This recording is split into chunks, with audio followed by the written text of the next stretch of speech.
אלה פקודי המשכן, משכן העדות. Voici les comptes du Mishkan, Mishkan Haedut. La Torah, elle répète, Pekudei Mishkan, Mishkan Haedut. On aurait dû dire, Ele Pekudei Mishkan Haedut, mais la Torah dit non. Ele Pekudei Ha Mishkan. Quel Mishkan? Mishkan Haedut. Et pourquoi il s'appelle Mishkan Haedut? La Gemara nous dit que le Mishkan, c'est le grand témoignage que Akadosh Baruch Hu a pardonné au peuple d'Israël sur la faute du veau d'or. Edut l'Israël, shemachal lahem Akadosh Baruch Hu al chet ha'egel. Quel rapport entre les contes du Mishkan et le lien avec le pardon sur la faute du veau d'or? Et là, on a une très grande base de Avodat Hashem. Je pense qu'elle nous concerne à nous tous. On a tendance de faire les mitzvot comme ça nous arrangerait. Même qu'il y a certaines mitzvot qu'on les fait comme Kadosh Baruch Hu demande, mais beaucoup de mitzvot, on aime bien les arranger comme on veut et on essaie de convertir la Torah par rapport à nos besoins quotidiens. Du moment qu'il y a quelque chose qui nous plaît beaucoup, on aurait tendance à dire oui, c'est ce que Dieu veut que je fasse. On n'essaye pas de se soumettre à la Torah, on essaye de soumettre la Torah à ce que nous avons besoin. Ça peut arriver des fois même chez les rabbanim, comme raconte le Ben Ishraï. Le Ben Ishraï raconte une histoire extraordinaire qui a tellement de leçons là-dedans. Après, je vais revenir à notre texte. Le Ben Ishraï raconte qu'il y avait un rabbin à Bagdad, une histoire véridique qui s'est passée à son époque. Il y avait un rabbin à Bagdad qui ramassait de l'argent pour une fille, une orpheline, qui devait se marier, qui n'avait pas d'argent pour le mariage. Et il passait, il tapait dans les portes, et on lui donnait une petite pièce. Et il n'est même pas arrivé à 10% de ce qu'il a prévu à ramasser pour le mariage de cette orpheline. Il marchait dans la rue, fatigué, il y avait le soleil qui tapait. Et tout d'un coup, il voit un bar. Il voit des gens riches de la communauté qui rentrent et qui sortent. Et il rentre lui aussi là-dedans. Et quand il rentre, il les voit tellement occupés dans des jeux de cartes, avec énormément d'argent, des liasses à table, et tout le monde joue et l'alcool, vas-y. Et le rave qui s'approche au milieu de la table et qui leur tape en pleine table comme ça, vous n'avez pas honte. Vous mettez des sommes si grandes pour du jeu. Il y a des orphelines, des orphelins dans la communauté, des pauvres qui n'ont pas de quoi manger. Vous n'avez pas honte. Voilà, maintenant je tourne toute la journée pour ramasser pour une telle orpheline qui doit se marier demain soir et qui n'a pas de quoi. Ils ont eu tellement honte. Ils lui ont embrassé la main et ont dit Rabbi, tu as raison, Mechila, on va faire tes chouvas. Et ils ont pris tout l'argent qu'il y avait à table. Ils ont tout ramassé. Ils ont fait sortir ce qu'ils avaient dans les poches. Et ils lui ont donné. Cet argent était beaucoup plus que ce qu'il pensait ramasser pour cette fille. Donc il a pris tout l'argent. Il lui a amené. Et ils ont fêté le mariage. Après 6 mois, ce rabbin a eu des gros problèmes de parnassa dans la maison. Et sa femme, elle l'embêtait, allez, il faut que tu ramasses un peu d'argent, que tu nous amènes quelque chose à manger, on va pas mourir de faim. Et le rabbin, il s'est dit dans sa tête, je vais repasser à côté de ce bar, je vais voir est-ce qu'ils sont en train de jouer encore une fois là-bas. Et il est passé, il a revu les gens qui étaient en train de jouer, donc il est re-rentré, il a fait une crise, il a tapé à table. Mais cette fois-ci, quand il a tapé à table, ils se sont levés, ils ont tapé à lui. Et ils l'ont dit, dégage, sors dehors.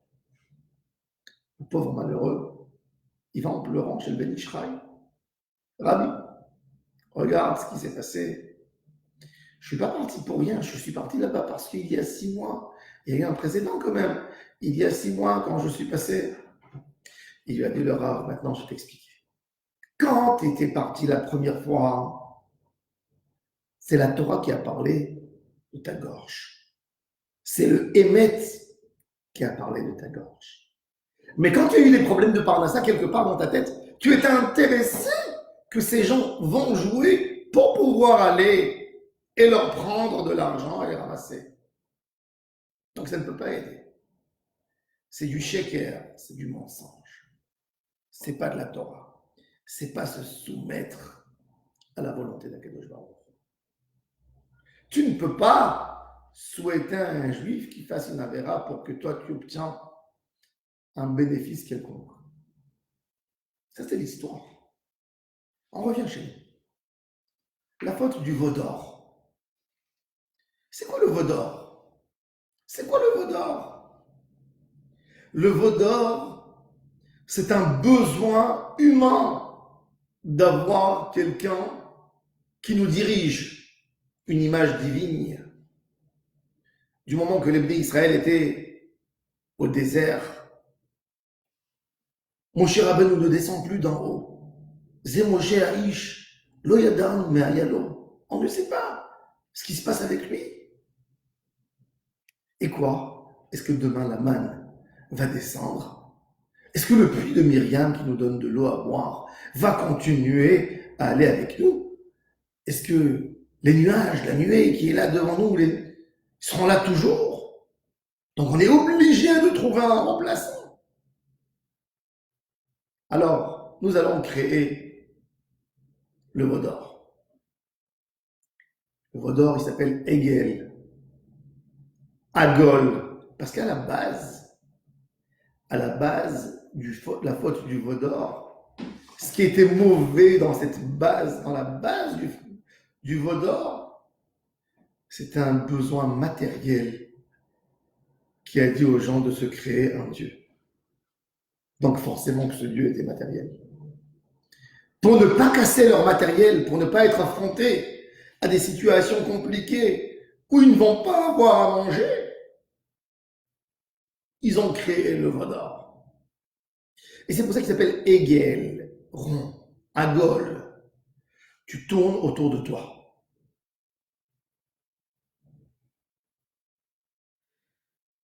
Pour faire ce tikkun, pour faire le tikkun de ça, sortir de tout ça, se soumettre complètement à Kadosh Baruch Hu. C'est pour ça que dans le Mishkan, on a des mesures tellement pas exactes, tellement qui ne se marient pas les unes avec les autres.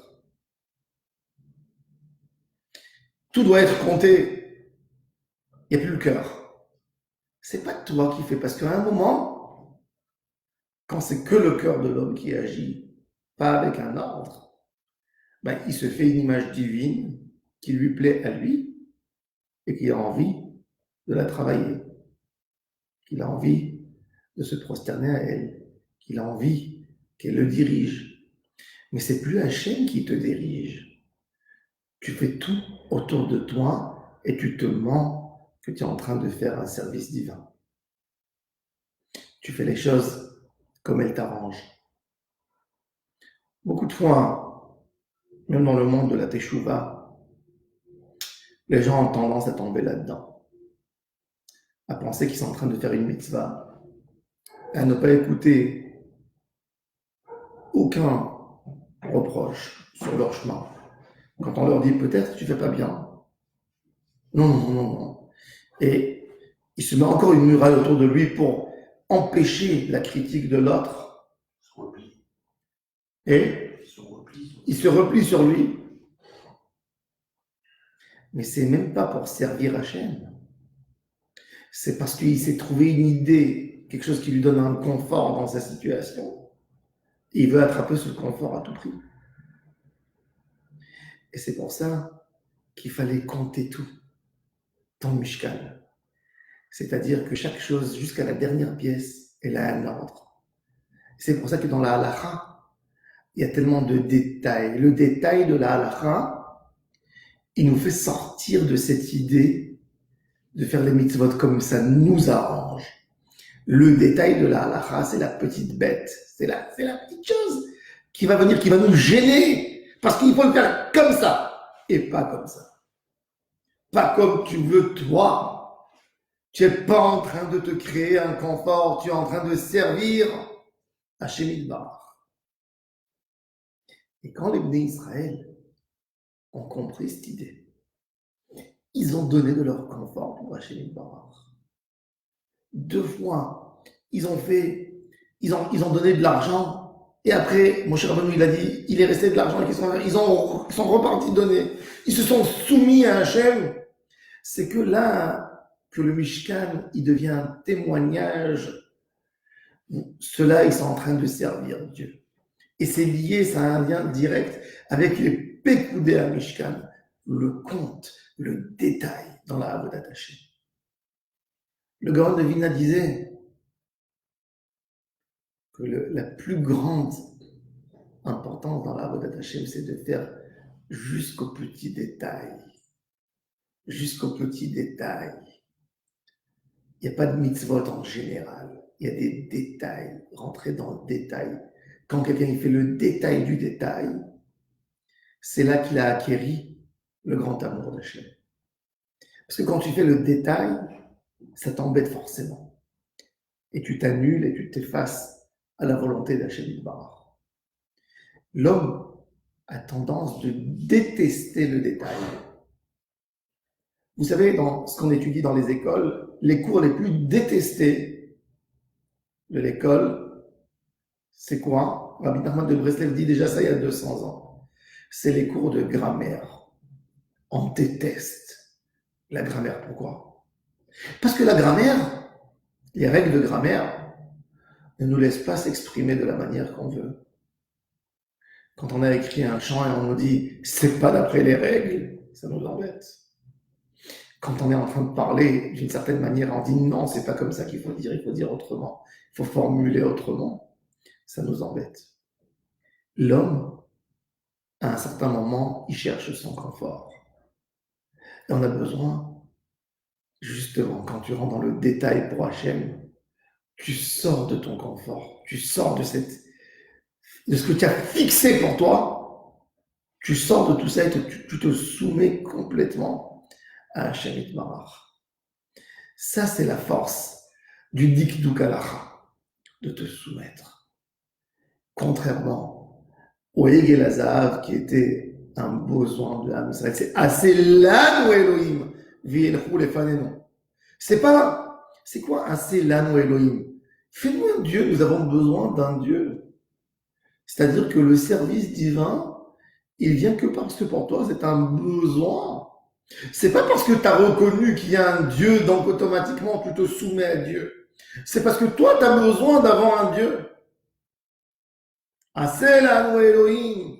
C'est ce qu'ils ont réclamé à Aaron à Cohen. Fais-nous un Dieu. Et Akadosh Baruch Hu nous dit non.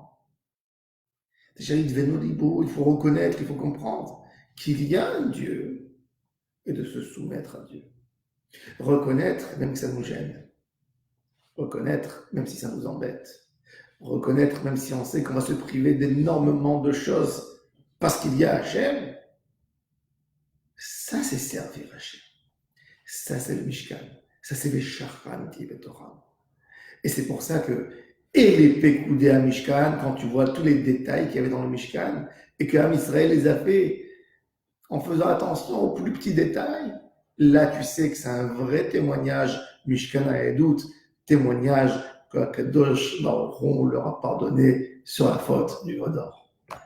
Bonne journée à toutes et à tous. Be'atzlacha, que Kadosh Baruch Hu donne une refoua shlema, tous les malades de Am Israël, refoua shlema, pour Janine Rivka Bat Rachel, refoua shlema pour Sarah Bat Rivka Janine, refoua shlema pour Rachel Bat Rivka Janine, que Kadosh Baruch Hu les protège et les préserve de tout mal, de tout malheur, et leur donne une guérison et qu'ils seront épargnés, Bezrat Hashem, du corona et de toutes ces maladies. Amen. Amen.